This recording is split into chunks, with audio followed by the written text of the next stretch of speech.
어머님은 요강에 싸세요. 밤마다 화장실에 자주 다니는 저 때문에 수도요금이 많이 나온다며 며느리가 화장실 문에 자물쇠를 달았습니다. 그리고 제 앞에 스텐 요강을 내밀었어요. 저는 그 요강을 멍하니 내려다봤습니다. 78해를 살면서 제 아들 집에서 이런 물건을 받아들게 될 줄은 몰랐어요. 하지만 며느리는 몰랐습니다. 제가 어떤 사람인지 그걸 알게 된 날 며느리는 제 앞에서 울며 빌었습니다.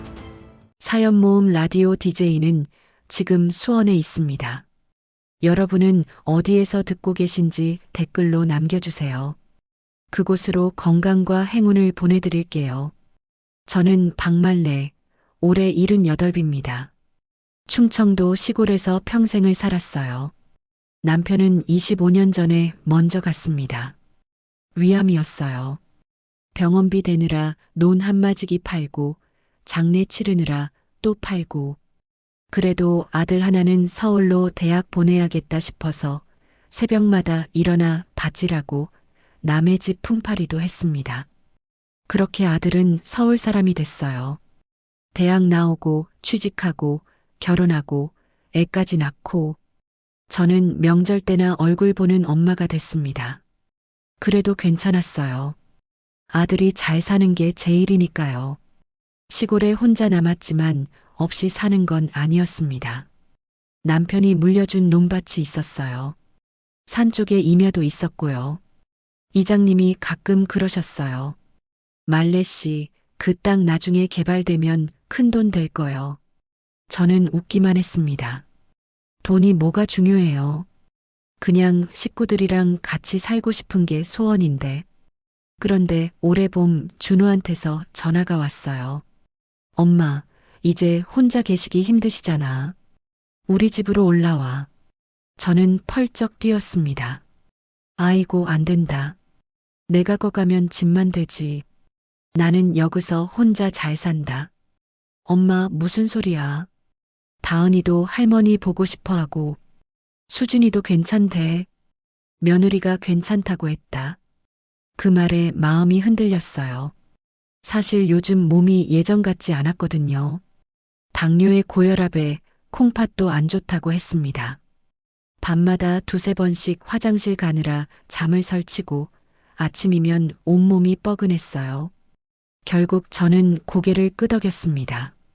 그래, 내가 올라갈게. 근데 짐 될 것 같으면 바로 내려온다. 터미널에 도착하니까 준호가 기다리고 있었어요. 옆에 며느리 수진이랑 손녀 다은이도 있었습니다. 준호는 예전보다 많이 늙어 보였어요. 눈 밑에 그늘이 졌더라고요. 며느리가 고개를 숙였습니다. 어머님, 어서 오세요. 웃고 있었는데 눈은 안 웃더라고요. 저는 그냥 넘겼습니다. 처음이니까 어색한 거겠지. 손녀 다은이가 제 팔을 잡았어요. 할머니, 나 진짜 보고 싶었어. 그 말에 눈물이 핑 돌았습니다. 손녀 하나가 저렇게 반겨주니까 온 고생이 다 풀리는 기분이었어요. 아들네 집은 서울 외곽에 있는 낡은 빌라였습니다. 집에 들어서니까 좁았어요. 방 2개에 거실 하나, 화장실 하나. 내 식구가 살기에는 빠듯해 보이는데 거기에 제가 들어가는 거였습니다. 제 방은 거실 옆에 붙은 조그만 방이었어요. 저녁을 먹고 씻으려는데 화장실 앞에 줄이 있었습니다. 다은이가 먼저 들어가고 며느리가 기다리고 저는 맨 뒤에 섰어요. 드디어 제 차례가 됐을 때 며느리가 말했습니다. 어머님, 물 아껴 쓰세요. 요즘 수도세가 장난 아니에요. 저는 고개를 끄덕이고 화장실에 들어갔어요. 물을 조금만 쓰고 나왔습니다.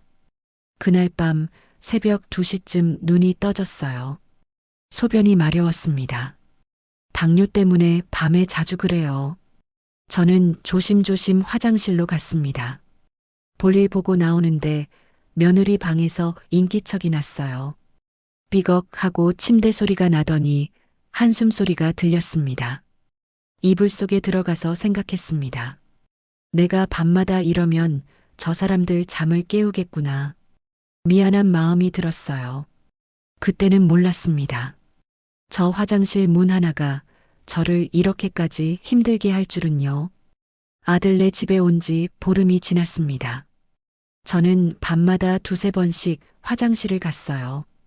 당뇨가 있으면 물을 자주 마셔야 하고 물을 마시면 소변이 자주 마렵습니다. 시골 의원 선생님이 그랬어요. 물 많이 드시고 소변 절대 참지 마세요. 콩팥 나빠집니다. 그런데 이 집에서는 그게 쉽지 않았어요. 새벽에 화장실을 다녀오면 며느리 방에서 꼭 인기척이 났습니다. 침대 삐걱거리는 소리, 작은 한숨 소리. 저는 최대한 발소리를 죽였어요. 물도 살살 틀었습니다. 그래도 소리가 나더라고요. 낡은 집이라 배관이 오래됐거든요. 아침마다 전쟁이었습니다. 며느리는 8시까지 출근해야 하고 다은이는 8시 반까지 학교에 가야 했어요. 화장실이 하나뿐이니까 둘이 번갈아 쓰느라 정신이 없었습니다. 어머님, 저희 먼저 쓸게요. 급해서요. 그래. 나는 천천히 해도 되니까. 저는 늘 맨 마지막이었어요. 마지막 차례가 돼도 눈치가 보였습니다. 며느리가 현관에서 신발 신으면서 시계를 보거든요. 저는 후다닥 볼일만 보고 나왔어요. 어느 날 저녁 거실에서 며느리 목소리가 들렸습니다. 여보, 이번 달수도세 봤어? 얼마 나왔는데? 지난달보다 15,000원이나 더 나왔어. 저는 제 방에서 귀를 쫑긋 세웠어요. 심장이 쿵쿵 뛰었습니다. 며느리가 한숨을 쉬더니 말했어요. 나도 힘들어. 회사에서 죽어라 일하고 와서 집안일도 다 하고. 근데 공과금까지 이렇게 나오면 진짜 못 버텨. 준호가 낮은 목소리로 대답했습니다. 알아. 당신 고생하는 거 나도 안다. 저는 가슴이 철렁했어요. 며느리도 힘든 거구나. 그 생각이 들면서도 한편으로는 서러웠습니다. 나도 일부러 그러는 게 아닌데. 그날부터 저는 물을 줄이기 시작했어요. 컵으로 마시던 걸 반 컵으로 줄였습니다. 목이 말라도 참았어요. 세수도 대충 했습니다. 머리도 이틀에 한 번만 감았어요.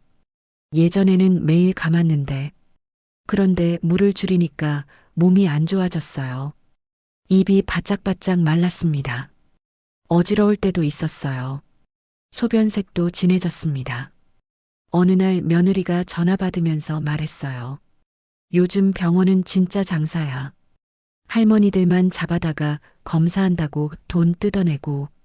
저는 그 말을 듣고 입을 다물었습니다. 나도 병원 가야 하는데. 당뇨 약도 떨어져 가는데.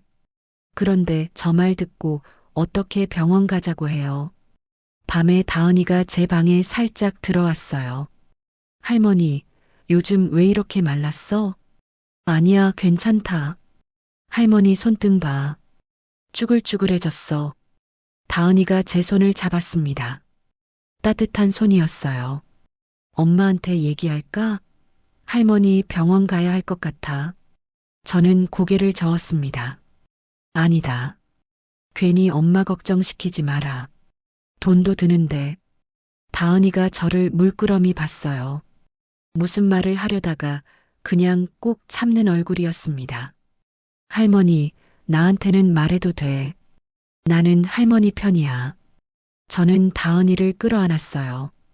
눈물이 나려고 했습니다. 참았어요. 손녀한테 약한 모습 보이기 싫었거든요. 그날 밤 목이 타서 잠이 안 왔습니다. 물 마시고 싶었어요. 그런데 물 마시면 또 화장실 가야 하잖아요. 그러면 며느리가 또 잠 깨고. 저는 입술만 축이고 누웠습니다. 천장을 보면서 생각했어요.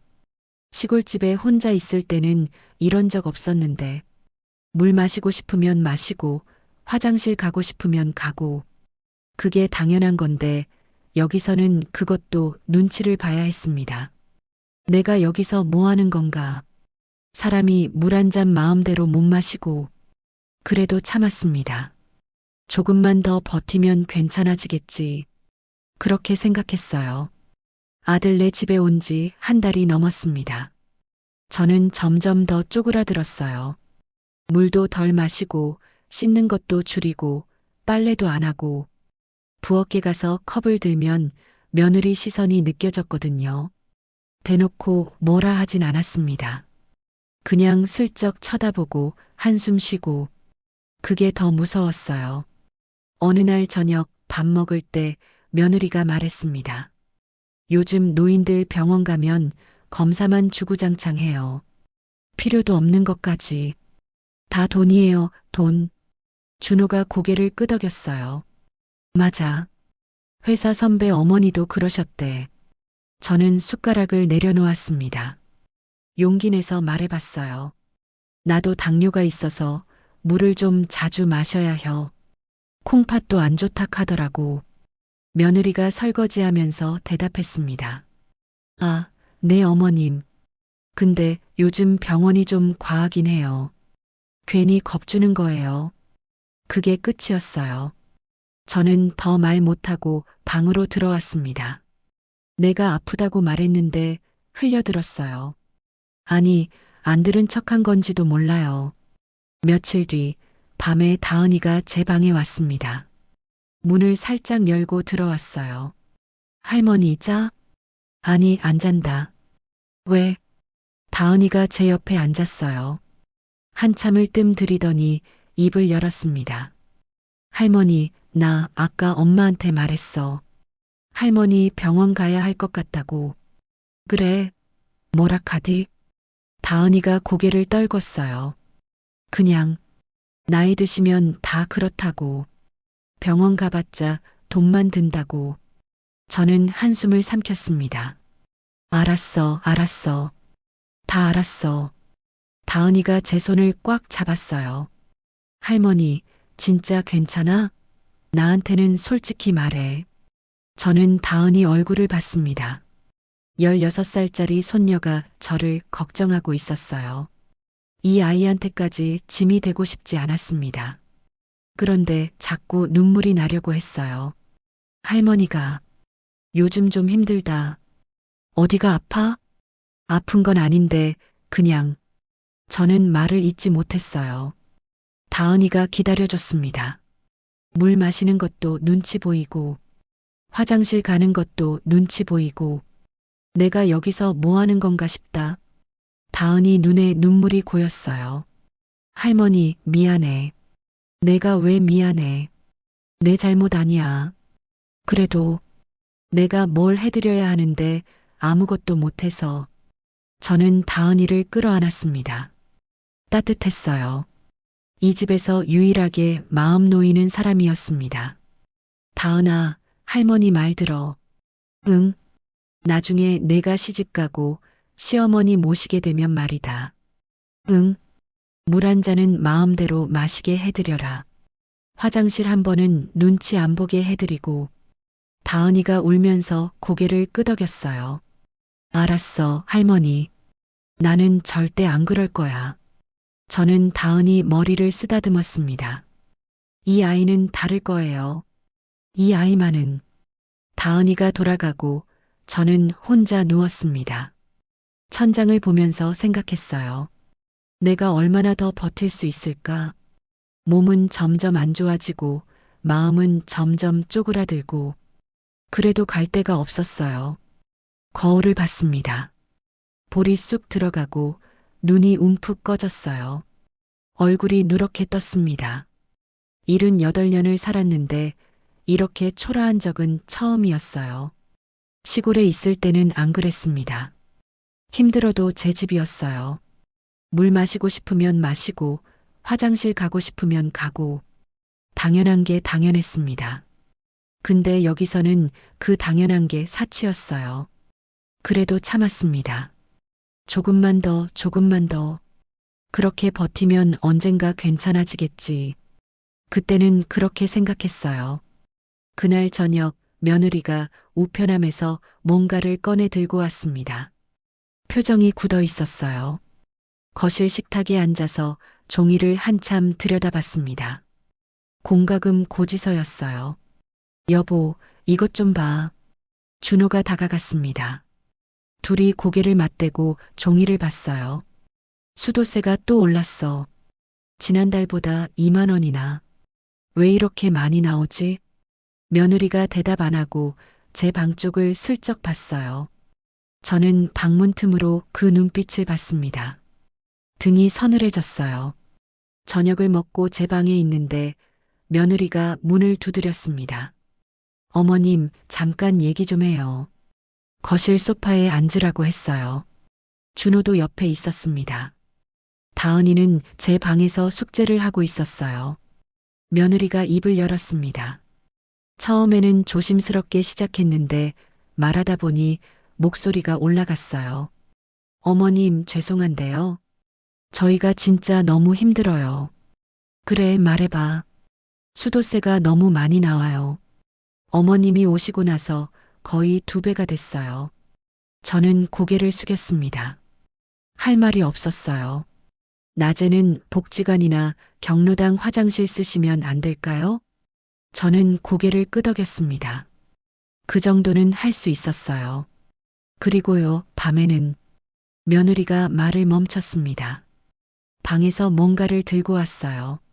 스텐 요강이었습니다. 어머님, 밤에는 이거 쓰세요. 저는 그 요강을 멍하니 쳐다봤어요.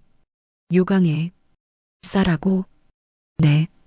수도세가 너무 나와서요. 밤에 화장실 물 내리시면 진짜 많이 나가거든요. 저는 귀를 의심했습니다. 내가 잘못 들은 건가? 그런데 며느리는 진지했어요. 요강을 제 앞에 내밀었습니다. 준호가 옆에서 아무 말도 안 했어요. 고개를 숙이고 있었습니다. 저는 아들을 봤어요. 아들아, 너는 할 말 없냐? 그런데 준호는 입을 꾹 다물고 있었습니다. 저는 그 요강을 받았어요. 차가운 스텐이 손에 닿았습니다. 50년 전에 쓰던 그 요강이랑 똑같았어요. 제가 어린 준호 앉혀서 오줌 누이던 그 요강이랑. 알았어. 그렇게 할게. 그 말밖에 안 나왔습니다. 방에 들어와서 문을 닫았어요. 손이 떨렸습니다. 다음 날 아침 며느리가 출근하면서 화장실 문에 뭔가를 달았어요. 자물쇠였습니다. 철컥 하고 잠그는 소리가 났어요. 어머님, 낮에는 복지관 다녀오세요. 열쇠는 제가 갖고 있을게요. 저는 잠긴 화장실 문을 바라봤습니다. 번쩍이는 자물쇠가 보였어요. 저건 나를 막으려고 달아놓은 거구나. 사람한테 저런 걸 달아놓다니. 낮에 복지관에 갔습니다. 허리랑 무릎이 아팠어요. 계단이 많았습니다. 한 번은 발을 헛디뎌서 난간을 잡고 겨우 버텼어요. 밤이 됐습니다. 배가 아팠어요. 소변이 마려웠습니다. 화장실에 가려고 문을 당겼는데 자물쇠가 채워져 있었어요. 저는 멍하니 서 있었습니다. 결국 요강을 꺼냈어요. 방구석에 쭈그려 앉았습니다. 스텐 요강이 차가웠어요. 이 나이에 내 아들 집에서 요강에 앉아 있다니. 50년 전 생각이 났습니다. 준호가 3살 때 밤마다 이 요강에 앉혀서 오줌 누였어요. 엄마, 쉬 마려워. 그러면 제가 안아서 앉혀줬습니다. 그 아이가 이제 저한테 요강에 싸라고 하는구나. 문틈 사이로 불빛이 보였어요. 다은이가 화장실 가려고 나왔다가 제 방 쪽을 봤습니다. 문이 살짝 열려 있었거든요. 다은이가 얼어붙었어요.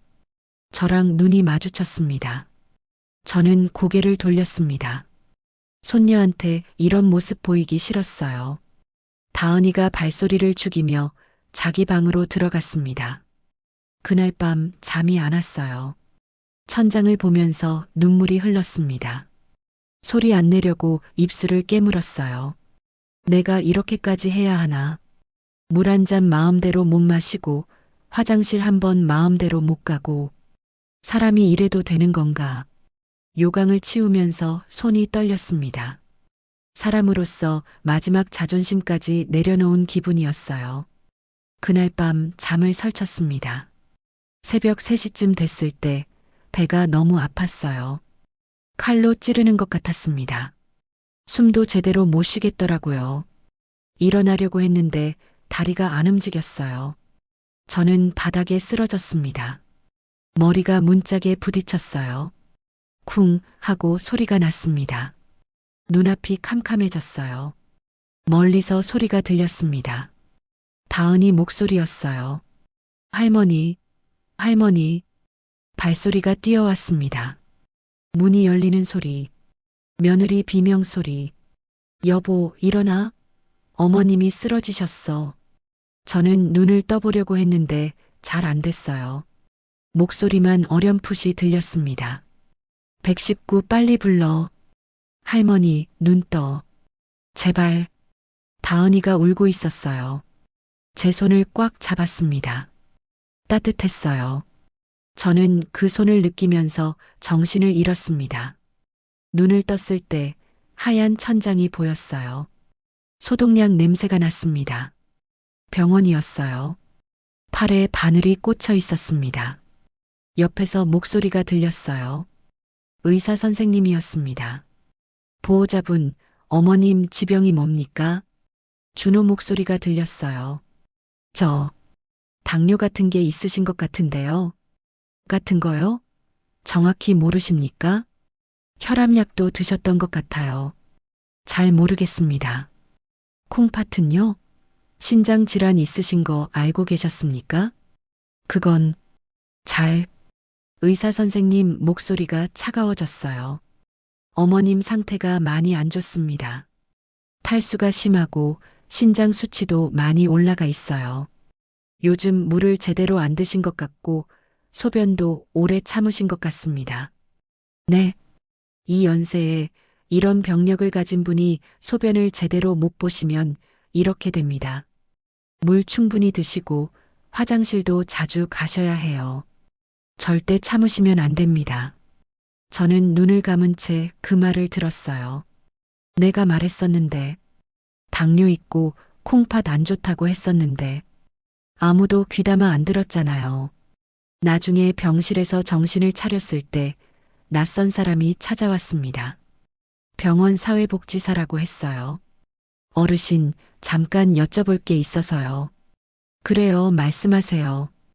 혹시 시골에 재산이 좀 있으신가요? 서류 확인하다 보니까 나오던데요.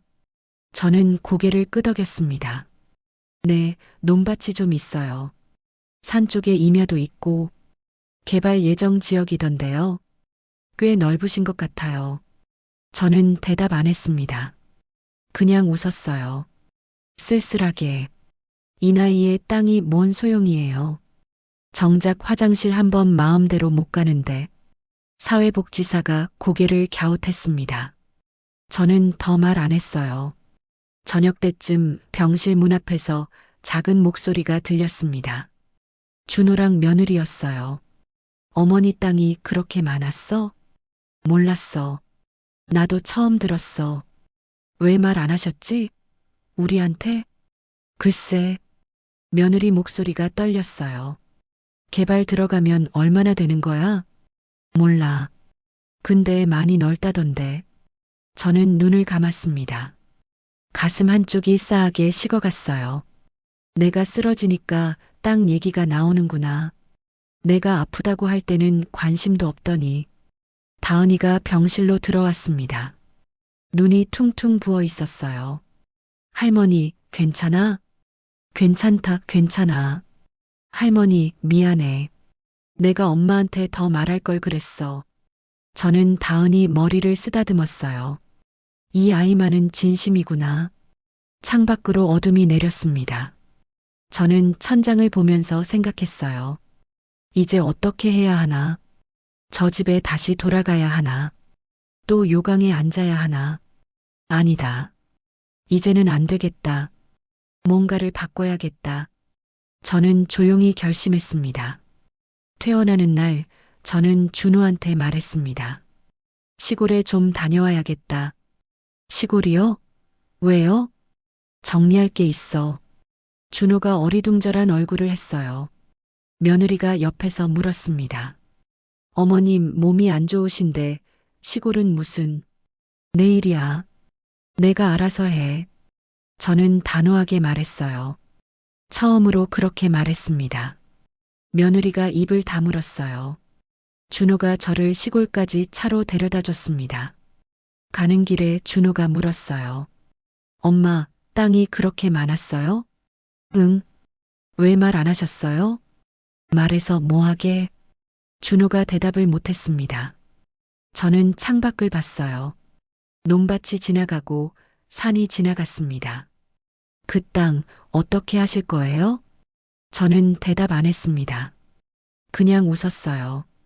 시골집에 도착했습니다. 오래된 기와집이에요. 지붕이 낡았지만 아직 멀쩡했습니다. 마당에 풀이 많이 자랐더라고요. 저는 마루에 앉았습니다. 바람이 시원했어요.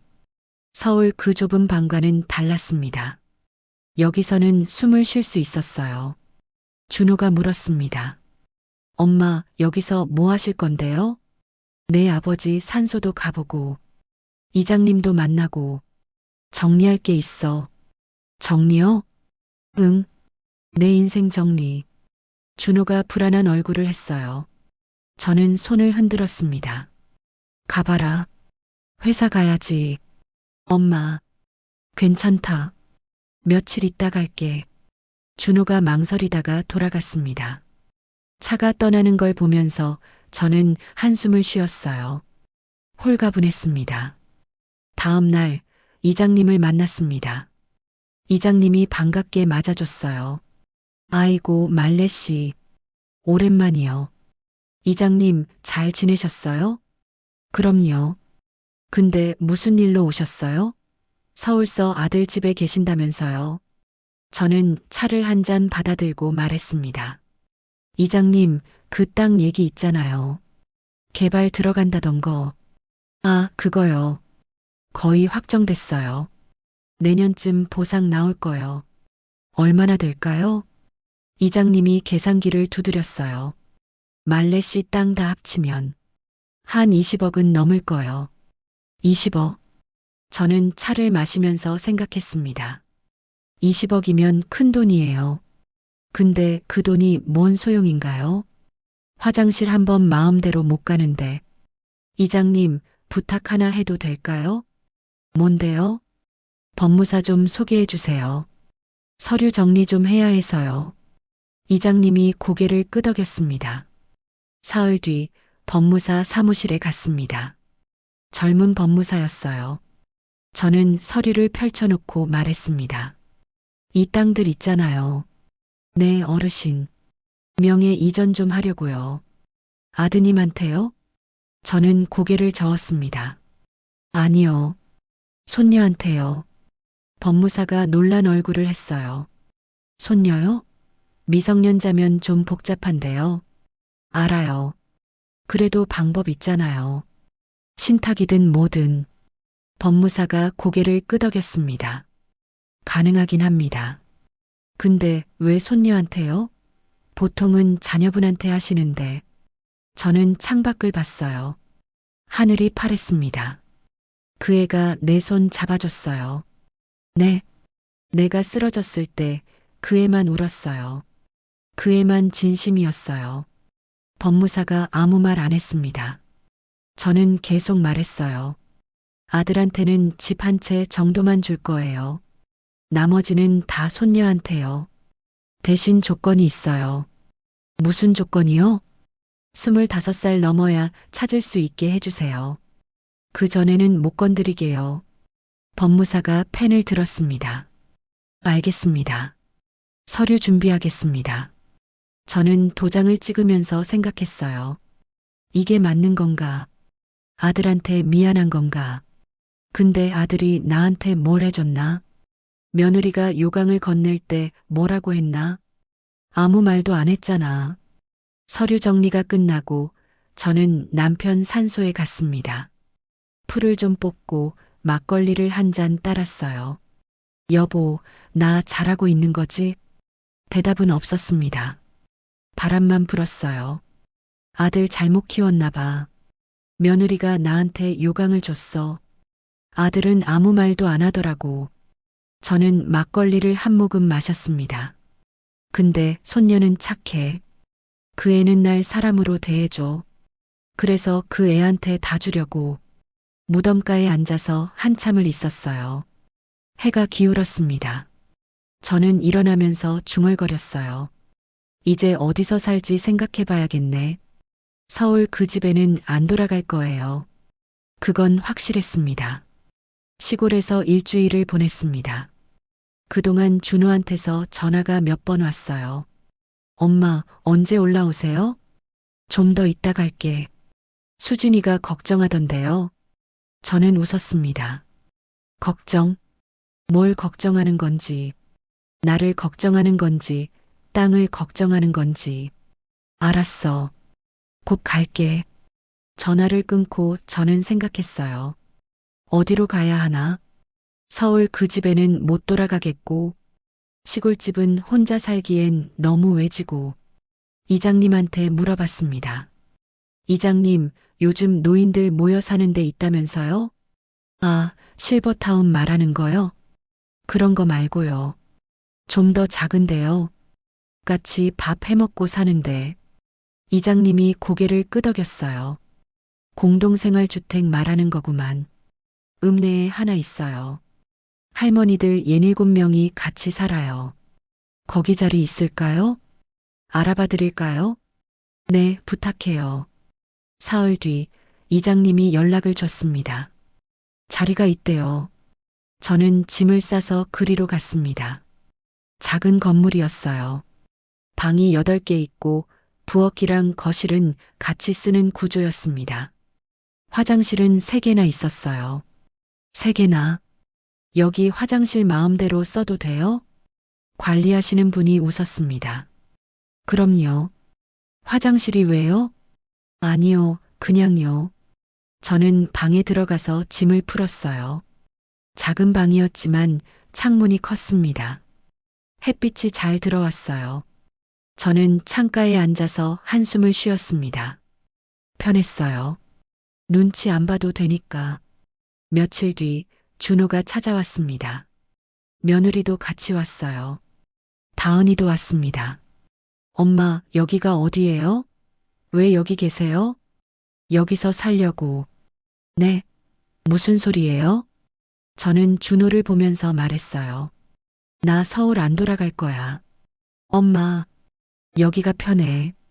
화장실도 마음대로 가고, 물도 마음대로 마시고. 며느리 얼굴이 빨개졌습니다. 고개를 숙였어요. 어머님 됐어. 다 지난 일이야. 저는 손을 저었습니다. 며느리가 입술을 떨었어요. 제가 잘못했어요. 정말 죄송해요. 알아.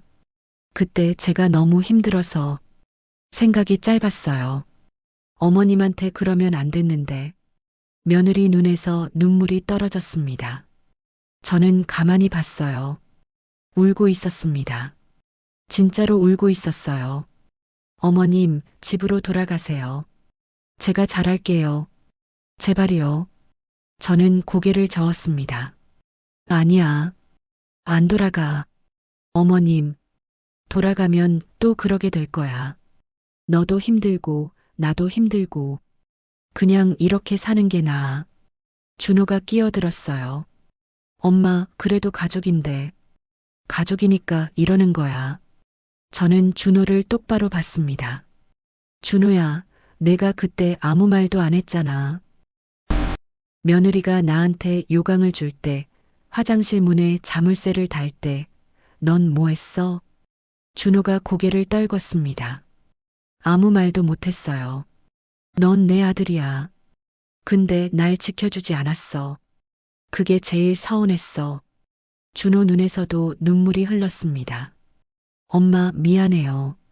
정말 미안해요. 알아. 알아, 그래. 저는 한숨을 쉬었어요. 미워하고 싶지는 않았습니다. 내 새끼인데. 근데 같이 살기는 힘들었어요. 다은이가 제 옆으로 왔습니다. 제 손을 잡았어요. 할머니, 나 자주 올게. 그래, 자주 와. 할머니 보고 싶으면 언제든 올 거야. 저는 다은이 머리를 쓰다듬었습니다. 이 아이는 달랐어요. 처음부터 끝까지 한결같았습니다. 다은아, 응? 할머니가 너한테 줄 게 있어. 뭔데? 나중에 알게 될 거야. 25되면 다은이가 고개를 갸웃했어요. 저는 웃었습니다. 가족들이 돌아갔습니다. 차가 떠나는 걸 보면서 저는 마당에 서 있었어요. 바람이 불었습니다. 시원했어요. 저녁 때 다른 할머니들이랑 같이 밥을 먹었습니다. 된장찌개랑 나물이었어요. 맛있었습니다. 새로 오신 분이요? 어디서 오셨어요? 서울에서 왔어요. 아들 집에 있다가, 아이고, 서울서 여기까지? 무슨 일 있었어요? 저는 밥을 한 숟가락 떴습니다. 화장실 좀 마음대로 가려고요. 할머니들이 웃었어요. 저도 웃었습니다. 밤에 방에 누웠습니다. 천장을 보면서 생각했어요. 잘한 건가? 아들한테 너무한 건가? 근데 후회는 안 됐어요. 78해를 살았습니다. 이제 좀 내 맘대로 살아도 되지 않을까요? 물 마시고 싶을 때 마시고, 화장실 가고 싶을 때 가고, 그게 그렇게 큰 욕심인가요? 창밖으로 달이 떠 있었어요. 둥근 달이었습니다. 저는 눈을 감았어요. 내일은 뭘 할까? 마당에 꽃이라도 심을까? 아니면 읍내 시장이나 구경할까? 생각하다 보니 잠이 들었습니다. 오랜만에 편하게 잤어요. 꿈도 안 꿨습니다. 그렇게 석 달이 지났습니다. 읍내 공동생활 주택에서 사는 게 익숙해졌어요. 아침마다 같이 밥 먹고, 낮에는 마당에서 햇볕 쬐고, 저녁에는 텔레비전 보면서 수다 떨고, 단순한 생활이었지만 마음이 편했습니다. 화장실은 3개나 있었어요. 새벽에 2번을 가든 3번을 가든 아무도 뭐라 안 했습니다. 물도 마음껏 마셨어요. 당뇨약도 제때 챙겨 먹었고, 한 달에 한 번씩 읍내 병원에서 검사도 받았습니다. 신장 수치가 많이 좋아졌대요. 다은이가 진짜로 자주 왔습니다. 한 달에 2~3번은 꼭 내려왔어요. 버스 타고 3시간이나 걸리는데도 왔습니다. 할머니, 나왔어. 아이고, 또 왔어? 학교는? 주말이잖아. 다은이가 과일을 사들고 왔어요.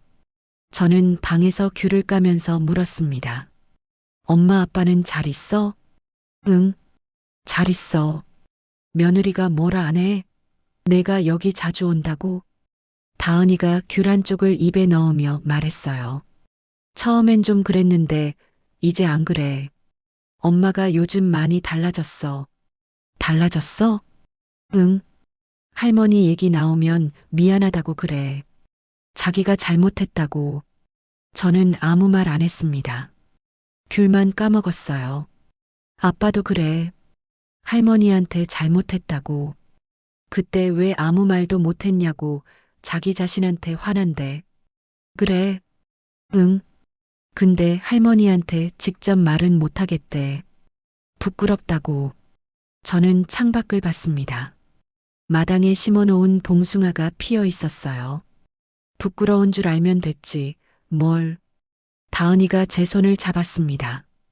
할머니, 언젠가 다 같이 밥 먹자. 엄마 아빠랑. 글쎄다. 할머니가 싫으면 안 해도 돼. 근데 나는 그랬으면 좋겠어. 저는 다은이 얼굴을 봤어요. 진심이었습니다. 이 아이는 늘 진심이에요. 생각해 볼게. 추석이 다가왔습니다. 공동생활 주택에서도 명절 준비를 했어요. 전도 부치고 송편도 빚었습니다. 할머니들이 다 같이 웃으면서 일했어요. 추석 당일 준호가 전화를 했습니다. 엄마, 추석인데 우리가 내려가도 될까요? 저는 잠깐 생각했어요. 그리고 말했습니다. 그래, 와라. 준호네 가족이 왔습니다. 준호, 며느리, 다은이. 세 사람이 차에서 내렸어요. 손에 선물을 들고 있었습니다. 며느리가 제 앞에 섰습니다. 고개를 깊이 숙였어요. 어머님, 추석 잘 보내세요. 응, 너도. 이거 홍삼이에요. 드시면 좋대요. 저는 받아들었습니다. 며느리가 여전히 고개를 숙이고 있었어요. 수진아. 네, 어머님. 고개 들어. 며느리가 고개를 들었습니다. 눈이 빨갛게 되어 있었어요. 지난 일은 됐어. 다 지났어. 어머님. 근데 한 가지만 기억해. 사람이 늙으면 몸이 마음대로 안 돼. 그건 잘못이 아니야. 병든 게 죄가 아니야. 며느리가 눈물을 흘렸습니다. 네. 네, 알겠어요. 정말 죄송해요. 알았어. 이제 그만 울어. 저는 며느리 어깨를 한번 토닥였습니다. 용서한 건지는 잘 모르겠어요. 근데 미워하기는 지쳤습니다. 그냥 넘어가기로 했어요. 준호가 다가왔습니다. 엄마. 왜? 나도. 미안해요. 알아. 그때 내가 말했어야 했는데. 엄마 편을 들었어야 했는데. 저는 아들 얼굴을 봤어요. 40이 넘었는데 아직도 어려 보였습니다. 준호야. 네. 너 내 아들이잖아. 내가 너 미워하겠어? 엄마. 근데 섭섭한 건 섭섭한 거야. 그건 어쩔 수 없어. 준호가 고개를 떨궜습니다. 저는 한숨을 쉬었어요. 그래도 내가 왔으니까 됐다. 얼굴 보니까 좋네. 준호 눈에서 눈물이 뚝 떨어졌습니다. 저는 아들 등을 한번 두드렸어요. 다 같이 송편을 먹었습니다. 공동생활주택 다른 할머니들도 같이 먹었어요. 시끌벅적했습니다. 오랜만에 가족이랑 명절을 보냈어요. 저녁 때 가족들이 돌아갔습니다. 차가 떠나기 전에 다은이가 달려와서 저를 안았어요. 할머니, 다음에 또 올게. 그래, 또 와. 사랑해, 할머니. 나도. 차가 떠났습니다. 저는 손을 흔들었어요. 꽁무니가 안 보일 때까지 흔들었습니다. 밤에 방에 누웠어요. 천장을 보면서 생각했습니다. 78해를 살았습니다. 좋은 일도 있었고 나쁜 일도 있었어요. 화장실 문에 자물쇠가 달리는 일도 있었고 손녀가 손을 꼭 잡아주는 일도 있었습니다. 다 지나갔어요. 다 지나가더라고요. 이제 남은 날들은 내 맘대로 살 거예요. 물 마시고 싶을 때 마시고, 화장실 가고 싶을 때 가고, 햇볕 좋은 날에는 마당에서 쬐고, 그러다 언젠가 눈 감겠지요. 그때까지는 편하게 살 거예요. 창밖으로 보름달이 떠 있었습니다. 밝았어요. 저는 달을 보면서 눈을 감았습니다. 잘 살았네. 그래, 잘 살았어. 이야기가 마음에 들었다면 구독과 좋아요로 응원해주세요. 영상 제작에 큰 힘이 됩니다.